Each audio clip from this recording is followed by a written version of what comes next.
अस्सलाम वालेकुम नाज़रीन, आपका होस्ट इजाज़ हुसैन कादरी आपसे मुखातिब है अपने स्टूडियो से। जनाब जी, आज हम पिछले प्रोग्राम में बात की थी मियां मोहम्मद शहबाज शरीफ की जो सियासती काना नौ है। आज हम चलते हैं जो मरियम नवाज़ ने अपना जलसा किया नियाज़ बेग ठोकर पे। तो नियाज़ बेग ठोकर काफ़ी सारे लोगों ने अपनी खूबसूरत जद्दोजहद के साथ बेहतरीन निज़ाम किया, फुल पावर शो किया। तो उम्मीद है कि अगर ये लोगों को बाहर ले आएंगे तो इंशाल्लाह उम्मीद है कि ये जीतने के भी काबिल हो जाएंगे। लेकिन जैसा भी निज़ाम चला, आज भी इमरान खान की जो वोटिंग का मामला है वो इनसे काफ़ी हद तक बेहतर है। चाहे वो जेल में है लेकिन उसके बावजूद भी उसकी जो वोट रेशो है वो बहुत ज़्यादा और बहुत अच्छी है इनसे। तो देखो, जो भी निज़ाम होता है ये क्या करते हैं, आगे आने वाले इनका क्या मोटो होता है, क्या ये अपना बयानिया ज़ाहिर करते हैं। अगर ये अपने बयानियों को सपोर्ट कर लेते हैं तो फिर जो भी मामला इनके हो गए आवाम के, क्योंकि आवाम को ज़रूरत है सिर्फ इस वक्त कि उनके हालात जो वो बेहतर हो जाए। उन लोगों को अपने खाने पीने के अलावा अपनी ज़िंदगी ज़रूरियात वो बहुत मुश्किल हो चुकी है। तो इसी तनाज़ुर में इनके जो नियाज़ बेग ठोकर में होने वाला जलसा है, बहुत से लोग आए हैं, खूबसूरत एक जलसा उन्होंने पावर शो की है।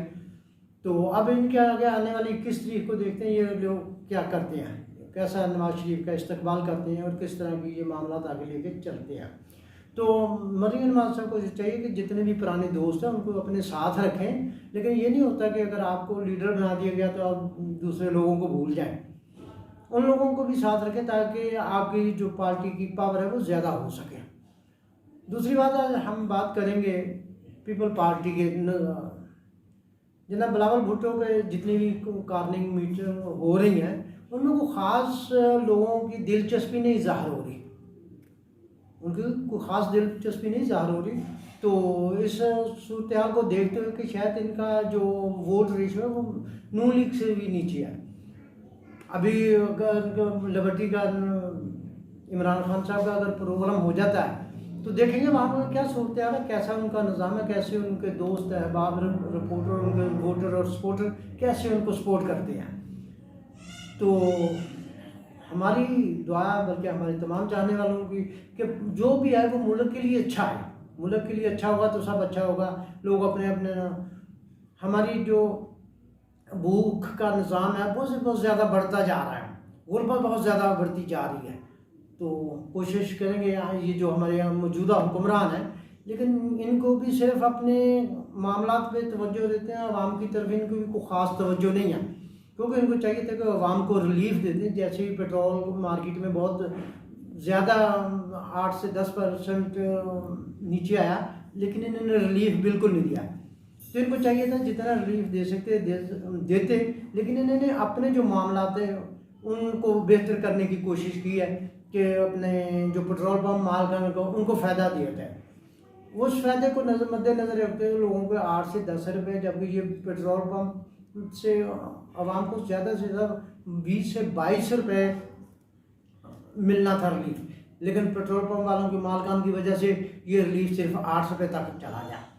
दूसरी बात हम इस पर करेंगे कि जो भी मामलात हैं, हुकूमत पंजाब है, हुकूमत सिंध है, बलूचिस्तान, जो भी लोग यहाँ भी बैठे काम कर रहे हैं, उनको चाहिए कि जो भी अफ़गानिस्तान के मामलात हैं उनको अच्छी तरह इनको देखना चाहिए। अगर वो अच्छी तरह देखेंगे ताकि वो भी हमारे हमसाए हैं, वो हमारे बरादर मुल्क के हमारे हमसाए हैं, मुसलमान भाई हैं हमारे, लेकिन उनके साथ जो मामलात है वो खुश सलूबी वाले किए जाए। ऐसा ना हो कि वो उनको हम इतना अर्सा उनकी खिदमत करने के बाद अब उनको वो हमारे लिए नफ़रतें लेके जाए। उन कोशिश है कि वो भी लोग हमारे मोहब्बत और प्यार से जाए ताकि आने वाले मामला जो बेहतर हो। जितने भी टेररिस्ट अफ़गानिस्तान से आते हैं तो उन टेररिस्टों को हम ज़रूर लाइज नहीं करेंगे, बल्कि उनको डिलाइज करेंगे ताकि उनके जो मामला है जैसे जहाँ भी है, क्योंकि जितनी देर तक पाकिस्तान के लोग उनके साथ नहीं चलते तो वो अकेले कार्रवाई नहीं कर सकते। ये कार्रवाई उसी वक्त होती है जब वो पाकिस्तान के लोग अफ़गानिस्तान के साथ मिल के करते हैं। तो नाज़रीन, आज के लिए हमारा इतना ही था। तो इंशाल्लाह हम मिलेंगे नेक्स्ट डे आपसे। अल्लाह हमी नासर, आपका दोस्त इजाज़ हुसैन कादरी।